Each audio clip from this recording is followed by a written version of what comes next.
Once upon a time, a person went to Gautam Buddha seeking advice on how to control his emotions. The person was struggling with anger and frustration, and he was looking for a way to manage his emotions better. Buddha smiled and asked him to sit down. He said, "I will tell you a story. Once upon a time, there was a king who ruled a prosperous country. One day, he decided to visit the neighboring kingdom. He had heard that the king of that kingdom was famous for his wisdom. When the king arrived, he was welcomed with great honor. The king of the neighboring kingdom had prepared a grand feast in his honor. During the feast, the king noticed a fly in his soup. He was disgusted and ordered his servant to bring him another bowl of soup. The king of the neighboring kingdom saw this and said, "Your Majesty, please do not be angry. It was just a small fly. It does not matter." The king replied, "I cannot tolerate such things. Even a small fly can ruin my mood." The king of the neighboring kingdom smiled and said, "Your Majesty, allow me to give you a piece of advice. It is not the fly that ruined your mood, but your reaction to it. You have the power to control your emotions. Do not let them control you." The king realized the wisdom in these words and returned to his kingdom. From that day onwards, he started practicing the art of not reacting to situations that would previously trigger his emotions.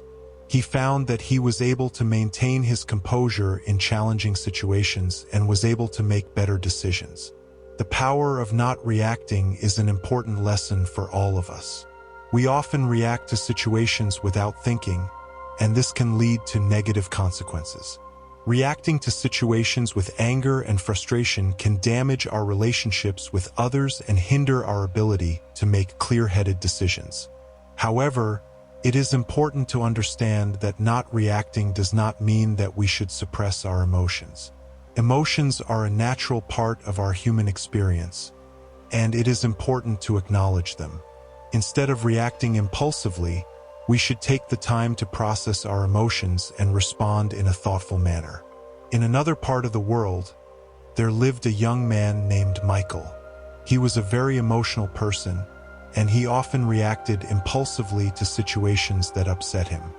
He would get angry and say hurtful things which would lead to arguments and hurt feelings. One day, Michael decided to take control of his emotions.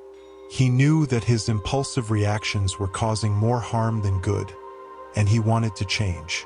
He started practicing mindfulness and meditation, which helped him become more aware of his thoughts and emotions. He also started practicing the art of not reacting. Whenever he found himself in a situation that would normally trigger his emotions, he would take a step back and take a few deep breaths. He would then assess the situation calmly and respond in a thoughtful manner. At first, it was difficult for Michael to control his emotions. He would still get angry and frustrated, but he would take a step back and not react impulsively. As he continued to practice, he found that it became easier to control his emotions. Michael also noticed that his relationships with others improved. He was no longer getting into arguments and hurting people's feelings. Instead, he was able to communicate in a calm and thoughtful manner, which helped him build stronger relationships. One day, Michael's friend came to him for advice. His friend was going through a difficult time, and he was feeling very upset. Michael listened to his friend's problems and offered words of comfort and support. His friend thanked him and said, "You always know just what to say. You never get angry or upset." Michael smiled and replied, "It's not that I never feel angry or upset. It's just that I've learned to control my emotions and not let them control me. It's a powerful tool that has helped me improve my relationships and my overall well-being." Michael's friend was impressed and asked him how he learned to control his emotions. Michael shared his experience with mindfulness and the power of not reacting. He encouraged his friend to try it out for himself, and his friend was grateful for the advice. Over time, Michael became known for his calm and thoughtful demeanor. He was able to handle difficult situations with ease, and people admired him for his strength and resilience. He continued to practice mindfulness and the art of not reacting, and he found that it brought him a sense of inner peace and happiness. The power of not reacting is a valuable lesson that we can all learn from. It takes practice and patience, but the rewards are well worth it. By controlling our emotions, we can improve our relationships, make better decisions, and live a more fulfilling life. The moral of the story of the king and Michael teaches us that we have the power to control our emotions. We may not be able to control what happens to us, but we can control how we react to it. By practicing mindfulness and the art of not reacting, we can learn to control our emotions and respond in a thoughtful manner.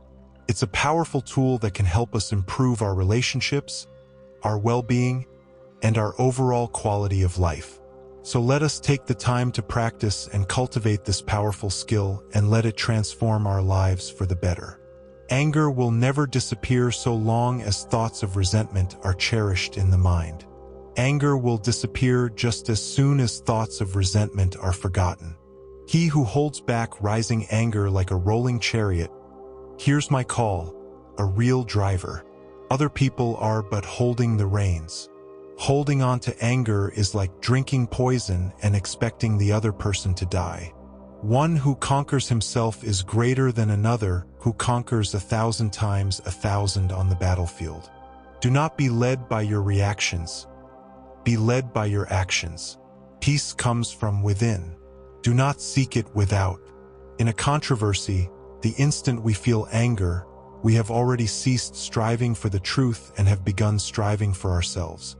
The mind is everything. What you think you become. You will not be punished for your anger. You will be punished by your anger. The root of suffering is attachment. If you want others to be happy, practice compassion. If you want to be happy, practice compassion. Letting go gives us freedom, and freedom is the only condition for happiness. If in our heart we still cling to anything, anger, anxiety, or possessions, we cannot be free.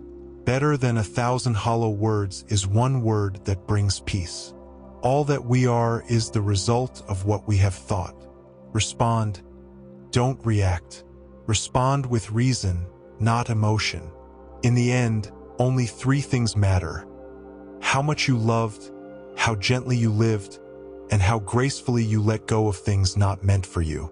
He who experiences the unity of life sees his own self in all beings and all beings in his own self and looks at everything with an impartial eye.